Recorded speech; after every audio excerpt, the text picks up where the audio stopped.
Pretty straightforward. That's going to be pretty straightforward. I mean, if there's anything that you want to fact check, just tell me to stop, and I'll pause the debate, and then, we'll look it up.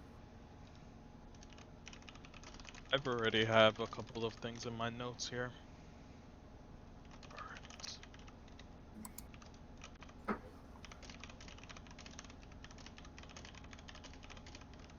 And it's about time, so whenever you guys are ready. Sure, man. Let's send it. All right. Go live.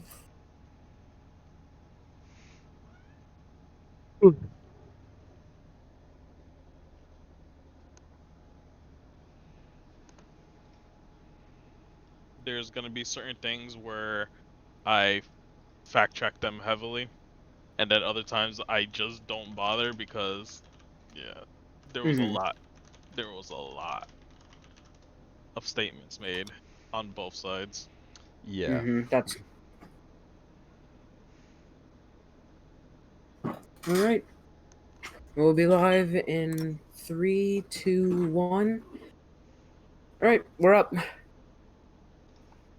What is going on, everyone who is seeing this stream? We are Late Night Discussion, and today I'm here with two good friends of mine. Go ahead and introduce yourselves.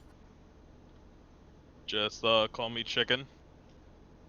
And yeah, there's really not much introduction for me. Damn, an introduction. My name is James. People call me Fushi. Hi there. Hello. And tonight we are covering the presidential 2020 debate between Joe Biden and Donald Trump. And while it's playing, we are going to have a transcript running off on the side. So if you can't, see this, you can at least hear it. Oh, thank you for following. Alright, so whenever you're ready, I'll hit play. Let's do this. Let's get this over with.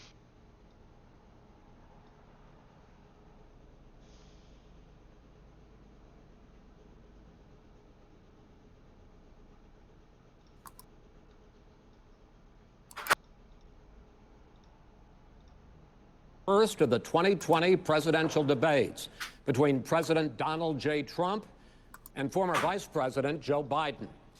This debate is sponsored by the Commission on Presidential Debates. The commission has designed the format, 6 roughly 15-minute segments with 2-minute answers from each candidate to the first question, then open discussion for the rest of each segment. Both campaigns have agreed to these rules. For the record, I decided the topics and the questions in each topic. I can assure you, none of the questions has been shared with the commission or the two candidates. This debate is being conducted under health and safety protocols designed by the Cleveland Clinic, which is serving as the health security advisor to the commission for all 4 debates. As a precaution, both campaigns have agreed the candidates will not shake hands at the beginning of tonight's debate. The audience here in the hall has promised to remain silent. No cheers, no boos or other interruptions, so we, and more importantly you, can focus on what the candidates have to say. No noise except right now, as we welcome the Republican nominee, President Trump, and the Democratic nominee, Vice President Biden.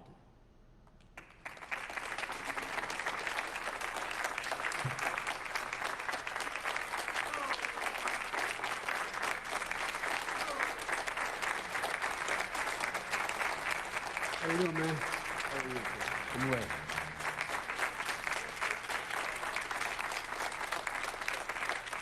Gentlemen, a lot of people have been waiting for this night, so let's get going. Our first subject is the Supreme Court. President Trump, you nominated Amy Coney Barrett over the weekend to succeed the late Ruth Bader Ginsburg on the court. You say the Constitution is clear about your obligation and the Senate's to consider a nominee to the court. Vice President Biden, you say that this is an effort by the president and Republicans to jam through an appointment and what you call and abuse of power. My first question to both of you tonight: why are you right in the argument you make and your opponent wrong? And where do you think a Justice Barrett would take the court? President Trump, in this first segment, you go first, 2 minutes. Thank you very much, Chris. I will tell you very simply, we won the election. Elections have consequences. We have the Senate, we have the White House, and we have a phenomenal nominee, respected by all, top academic, good in every way, good in every way. In fact, some of her biggest endorsers are very liberal people from Notre Dame and other places. So I think she's going to be fantastic. We have plenty of time, even if we did it after the election itself. I have a lot of time after the election, as you know. So I think that she will be outstanding. She's going to be as good as anybody that has served on that court. We really feel that. We have a professor at Notre Dame, highly respected by all, said she's the single greatest student he's ever had. He's been a professor for a long time at a great school. And we won the election, and therefore we have the right to choose her. And very few people knowingly would say otherwise. And by the way, the Democrats, they wouldn't even think about not doing it. If they had, the only difference is they'd try and do it faster. There's no way they would give it up. They had Merrick Garland, but the problem is they didn't have the election, so they were stopped. And probably that would happen in reverse also. Definitely would happen in reverse. So we won the election, and we have the right to do it, Chris. President Trump, thank you. Same question to you, Vice President Biden. You have 2 minutes. Well, first of all, thank you for doing this, and looking forward to this, Mr. President. Thank you, Joe. The American people have a right to have a say in who the Supreme Court nominee is, and that say occurs when they vote for a United States senators and when they vote for the President of the United States. They're not going to get that chance now because we're in the middle of an election already. The election has already started. Tens of thousands of people have already voted. And so the thing that should happen is we should wait. We should wait and see what the outcome of this election is, because that's the only way the American people get to express their view is by who they elect as president and who they elect as vice president. Now, what's at stake here is the president's made it clear he wants to get rid of the Affordable Care Act. He's been running on that, he ran on that, and he's been governing on that. He's in the Supreme Court right now trying to get rid of the Affordable Care Act, which will strip 20 million people from having insurance, health insurance now, if it goes into court. And the justice, and I'm not opposed to the justice, she seems like a very fine person. But she's written before she went on the bench, which is her right, that she thinks that the Affordable Care Act is not constitutional. The other thing that's on the court, and if it's struck down, what happens? Women's rights are fundamentally changed. Once again, a woman could be pay more money because she has a pre-existing condition of pregnancy. They were able to charge a woman more for the same exact procedure a man gets. And that ended when we, in fact, passed the Affordable Care Act. And there's 100 million people who have pre-existing conditions, and they'll be taken away as well. Those pre-existing conditions, the insurance companies are going to love this. And so it's just not appropriate to do this before this election.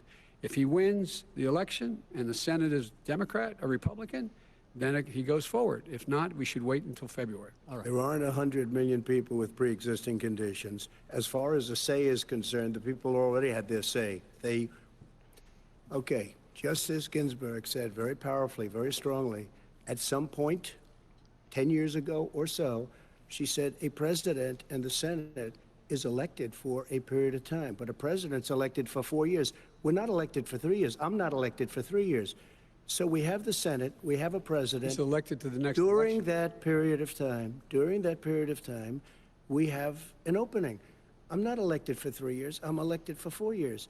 And the 100 million people, Joe, the 100 million people is totally wrong. I don't know where you got that number. The bigger problem that you have is that you're going to extinguish 180 million people with their private health care that they're very happy with. That's simply not true. Well, you're certainly going to socialist. You're going to socialist medicine. We're now into, gentlemen, we're now into open discussion. Open discussion. Open discussion. Yes, I agree. Go ahead, Vice President. Number one. Hey, Vapor, could you pause? He knows that. Yeah, sure. What's up? Okay, so the line about extinguishing 180 million people with their private health care. Does anyone have a fact check on this and exactly what Trump is alluding to? I can go and fact check it right now. Um, I mean, I'm not going to point out everything that needs to be fact checked because we'd be here all night. Yeah. But so to be honest with you, I missed the very first part of the debate when I watched it the other day. So a Mhm. lot of this is kind of new to me. Um, and I'm happy I'm seeing this, but I didn't see this segment. Chicken, do you know anything about this? Um, that 180 million number, I think that's just how many people have private health insurance right now, Mm. whether it's through their job or they actually went out and bought it themselves. And so Trump right now is alluding to the fact, or not the fact, but to his thought Okay. process that he's saying like, hey, All right. There's a lot to unpack in this part. I was gonna wait until a little later, but I'll get to that figure real quick. At the very beginning, the original question was asking about opinions of the Supreme Court justice. yes, There's a controversy right now where Mitch McConnell, uh, I'm pretty sure everyone knows who he is. yeah, He Mhm. came from Utah. he the controversy is during the Obama administration there was a similar thing that happened where seat open, Obama wanted to nominate. There was controversy about whether or not he can do that, especially considering it was towards the end of his run. And Mitch McConnell originally said no. Essentially, boiling down to it, he said no. It's not. He cannot do that. Trump alluded to Ruth Bader Ginsburg, claiming that she has what's it called? Said that a president runs for 4 years Yes, and not Mhm. three, not 3.5, the full 4 years. So he should have the authority to do that still. yes, There is an actual video of this, of her saying this. Okay. And on the other side of the controversy is the fact that apparently on her deathbed she said, "Don't fill my seat until uh we get a new president," or something like that. Mhm. So that's the controversy with the Supreme Court and nomination, and why it's such a hot button issue on both sides, because we have conflicting views. Obviously, the other side wants the best for their own side, so there's a bit of hypocrisy on both sides. absolutely. My question thank you, Chicken, for that. My question is just with the 180 million. Did you find anything about that vapor, or Oh no, I didn't find anything about it. that's fine. I mean, it's just a curious question because I mean, like, I understand um, that Trump The is saying that he thinks that Biden is just going to extinguish these 180 million people. I was just curious what Okay, exactly Biden is going to be doing. he Um, plans on extending, enhancing, I guess you could say, Obamacare to uh expand it to the people who don't have that private health insurance. mm, There's a lot of controversies dealing with this, but essentially, it's almost every other Democratic nominee has said they wanted to get rid of private insurance and wanted Medicare for all. Biden was one of the few who says you can keep your private health insurance, but we want a public option for everyone that's affordable so that everyone can have healthcare while not getting rid of anyone who has private insurance that they actually like. Um, and he keeps saying that Trump keeps alluding to the fact that, oh, he wants to get rid of it. That's not true. That you can easily just look back to previous Democratic debates, and you can see that he's been pretty consistent with that view. that's what I was thinking. Cool. Thank you for kind of going over that more. That's what I was thinking, but I didn't have the specific wordage. All right. So thanks, Chicken. Uh, and fact check. Biden says 100 million people have pre-existing conditions. Trump says no, he don't. No, there isn't. There, I can easily send you a file that strictly says, and I quote, this it confirms that a large fraction of non-elderly Americans have pre-existing health conditions. At least 23% of Americans, 61 million people, using a narrow definition based on eligibility criteria for yada yada yada, or as many as 51%, 133 million people using a broader definition. So the link that I sent to Vapor over here was from the Department of Health and Human Services. This was in January 5th, 2017. And it clearly states that it's the number of people who have pre-existing conditions are between 61 million people to 133 million people. Taking an average, it's safe to say 100 million based on that. You ran repeating those numbers one more time. 61 million to what? 133 million. So saying 100 million is safe. taking a nice average. And that I have confirmed that. I have sent a link to Vapor. He can read it. It's like the third paragraph, first few sentences. Yeah, that's Thanks. what I have so far. Thank you.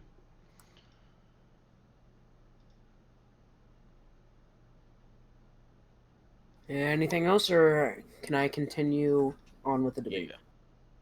Yeah. What I proposed. What I proposed is that we expand Obamacare and we increase it. We do not wipe any. And one of the big debates we had with 23 of my colleagues trying to win the nomination that I won were saying that Biden wanted to allow people to have private insurance still. They can. They do. They will under my proposal. It's not what you've said, But and it's not what your that party is- has said. that is simply Your party a lie. doesn't say it. Your party That is wants to simple. go socialist My medicine party is and me. socialist Right healthcare. now, I am and the they're going to Democratic dominate Party. you, Joe. You know that. I am the Democratic Party right now. The platform of the Not according Democratic to Party Harris. is what I, in fact, approved of. What I approved of. Now, here's the deal. The deal is that it's going to wipe out pre-existing conditions. And by the way, the 200,000 people that have died on his watch, how many of those have survived? Well, there's 7 million people that contracted COVID. What does it mean for them going forward if you strike down the Affordable Care Act? Joe, you've had pre-existing 308,000 military people dying because you couldn't provide them proper health care in the military. So don't tell me I'm about this. happy to talk about And this. if you were here, Look, it here's wouldn't the be deal. 200, it would be 2 million people because you were very late on the draw. You Late didn't on want the me to draw. ban China, which was heavily infected. You didn't want me to ban All right, gentlemen, Europe, which no, was heavily Mr. President, You would have Mr. been much President, later, Joe. Mr. Much President, later. All right, Mr. I'm President, talking about well 2 then- million people. You're not going to be able President, to. Yep. All right, first things first. What I'm gonna say was gonna seem like I'm supporting Trump. I'm not. However, everyone keeps hearing about the 200,000 number, and the U.S. is a massive place. If you take account to how many cases we have, and then actually look at the mortality rate of the coronavirus, we're actually one of the lower ends.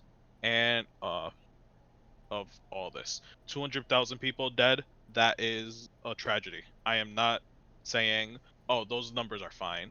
Like, no, this pandemic was going to kill countless people already, no matter what we already did, just based off what the U.S. is currently. From the heavily populated areas like New York, California, and places like Texas and Florida, all the way down to the fact that we're a pretty unhealthy nation. We already have pre-existing conditions. The coronavirus, 94% of deaths from the coronavirus have something else aiding to that person's death. Can you submit links for these? I I sent a link to Vapor right now that he can open up and you guys can see. You got it? Yep. All right, you can just open that up in tab right there, and I can show you. I'm not saying our response was great. I'm not saying it's the best or that we could have obviously did a better job. But I think it's important to know that we we weren't the worst, and we actually have one of the better recoveries.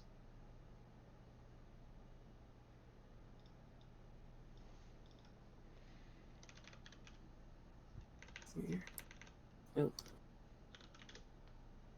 Let me just pull this up real quick. I'm going to start another capture, so I don't have to interrupt the debate if I do look something up. Yeah, that's fun. Regardless, despite that position, I am in no way justifying that 200,000 number. However, everyone keeps pointing at the president.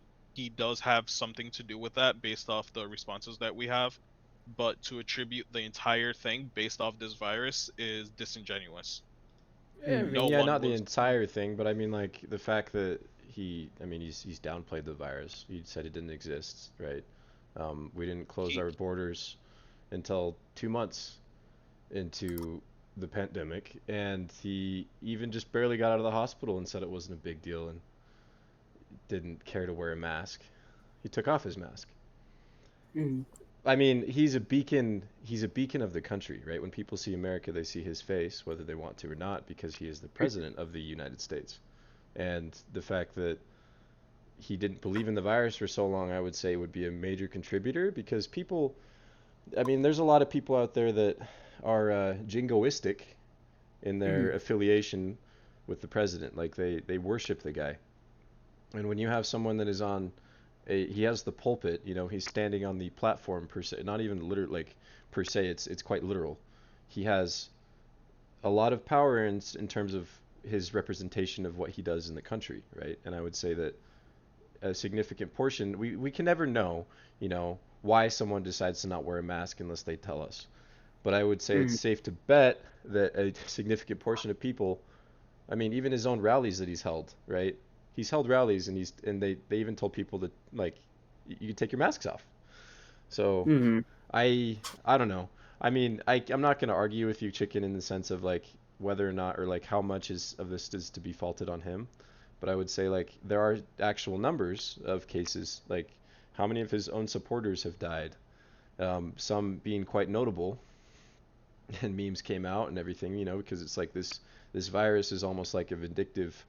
Uh, I don't know if we're allowed to swear on this stream, but Yeah, we are. Go ahead. a vindictive bitch, right? Like if you talk shit about the coronavirus, it seems to come back to you, right? That's obviously not a statistical, realistic claim, but it is kind of interesting when we have a president who doesn't believe in masks wearing, and he hosts these rallies regardless, and then hundreds more people die, right? Mm. And I find it infuriating and I find it upsetting, but I don't know. I think in terms of saying that we've done decent, I would refute that claim because we have 20% of deaths in the world.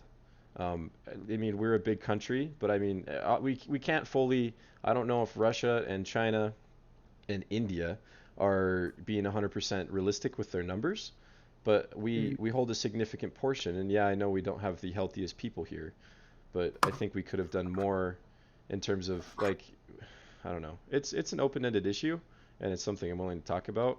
There's a lot to it. I don't know exactly what all we will talk about tonight, and I'm happy to banter about it some more.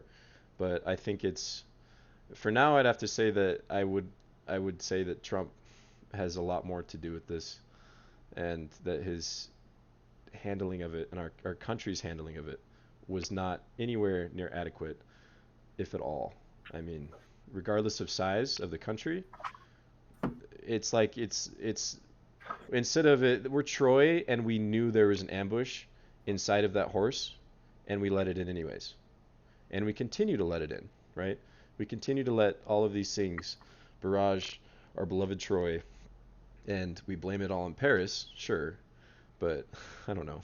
I don't think I phrased what I said properly. Well, feel What free I to go meant again. was, what I meant was, I don't think we should attribute no matter who is in office, whether it was Clinton or Trump, we were always going to have some response.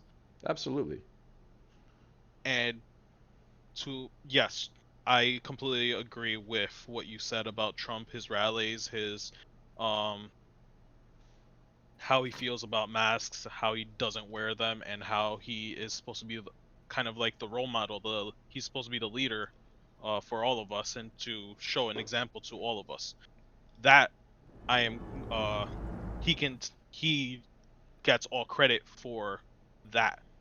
About That's essentially the worst of his one of the worst of his responses.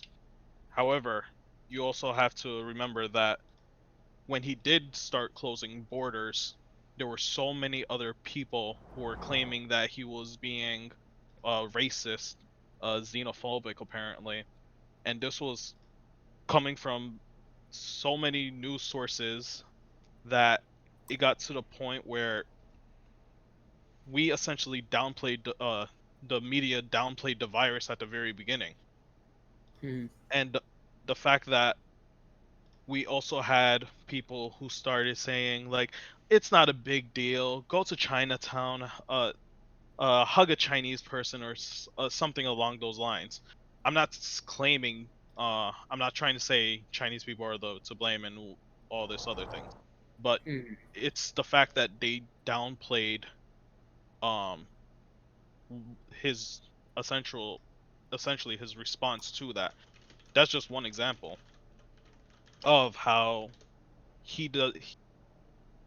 It's not just him that kind of fucked up. Question for you. Um, so you talk about, I agree with you that it's not just him. I mean, I'm not going to blame everything on him personally, right? The No, only I news do. network that I heard about was more just Fox News. I know Fox News had been facing many lawsuits back in March and April because they downplayed the virus. Damn near said it didn't exist. I haven't seen Mhm. anything from CNN, MSNBC, Breitbart, like Yahoo. I haven't seen anything from anybody else but Fox. Do you have sources talking about other? Like I know that the media they find something, they latch onto it, and they start to talk about it. Sometimes before it is even a true thing. I think all three of us know this very well, right? I mean, a lie makes its Yeah. way around the world multiple times before the truth even gets its pants on, as the saying goes, right? Yeah. Yes. However, I don't think I've seen a single case of anybody besides Fox News saying that it doesn't exist. Maybe not talking about the full uh, disadvantage of what this virus can do to people, or like what its full effects are and all of that. I can understand, but I haven't seen anything besides Fox News. Do you have other examples? No, I don't have any news sources on me. That is something I personally did not look up. However, this this was at the very beginning of the virus, and Yeah. I and remember. this Sorry, go ahead. this this did happen, and I'm saying like there's you there's a couple of these few little instances where we kind of all just fucked up collectively. Sure. Yeah. Um, And the point that I'm trying to make is I think everyone thinks that just because it's Trump that we have such a bad um like that's why it's so bad. It's the point the point I'm trying to make is it was always going to be bad. Trump just made it slightly worse or I. more. Uh, I don't know. I mean, It uh, That's hypotheticals. yes, I will give a solid disagreement. I mean no disrespect. I mean we've talked That's about fine. politics in the past. The reason I disagree is like one point, namely, and I have a barrage of these, right? I've had to talk about this with coworkers who don't believe in mask wearing for the last, well, basically since March. Um, CDC, right? How many times has Trump called out Fauci, Fossey, however you say his name? Mhm. Actually, no, not called him out. He refuses to let him speak to the public when it is his profession. He helped with the AIDS epidemic back in the 80s, right? Yes. Um, a well-known doctor, one of the higher ups in the CDC for a damn good reason, and yet we have a president who refuses to acknowledge what he says and even says that he's lying. Um, the CDC is there for a reason, right? The Center for Disease Control. I mean, they do a decent job, I would like to think. They are based in the USA. They work in tandem with the World Health Organization, and we have a president who has said that they are lying. And obviously, the CDC, I know they've had instances where they've had to change their opinion, as any scientifically reported papers may do, right? If there's something that changes and they want to give us better information, then they will. And if they did that, then they would get bitched out for it by Trump through Twitter. Okay. Uh, To that's to that's the what bugs me. to that point of the CDC, I agree with you. Trump did one of the worst things that Trump has actually done was essentially the data dealing with the coronavirus had to go through, I believe, another agency before it was delivered to the CDC. I'm not sure. I can't remember the specifics of it, but this happened like a couple of months ago, actually. He just straight up said, do not send your reports to the CDC directly. You send it to me. Yeah, and hospitals, they would lose funding if they didn't. That is, in my opinion, Yes. illegal. To back up another claim, he was saying the United States has done far more testing than any other nation, which is fucking false. Um, a second claim, when he was asked about the WHO data on the virus's death rate, I think the 3.4% is really a false number, personally. I think the number is way under 1%. A third claim, he said this on March 9th. Last year, 37,000 Americans died from the common flu. Nothing is shut down. Life and the economy go on. Think about that. Those are the kind of claims where that's why I would say he is such a large political figure, whether you hate him or you don't, because he does such a good job of getting out and into the public, right? You have to agree that he is very good at that, you know?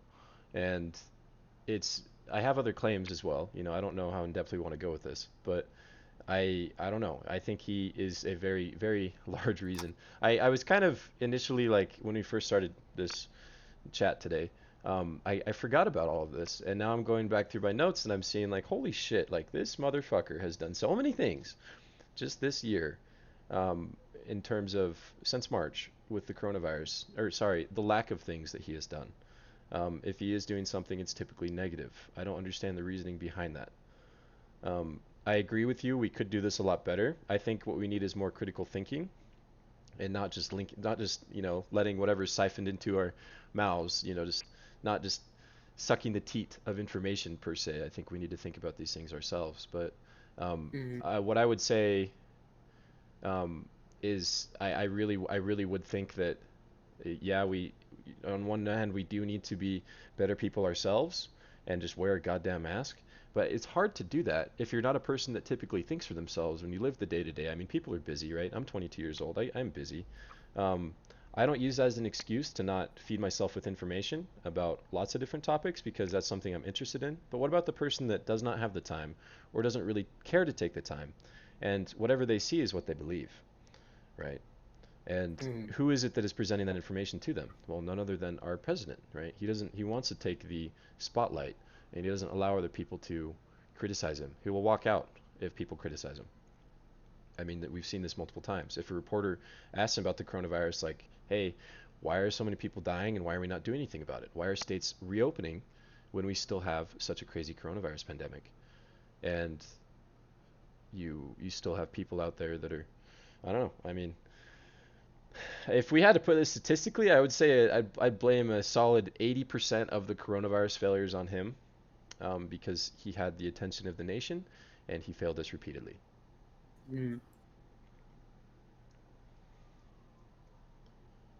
Well, I'd like to touch on a point that was made earlier about not seeing any other news sources.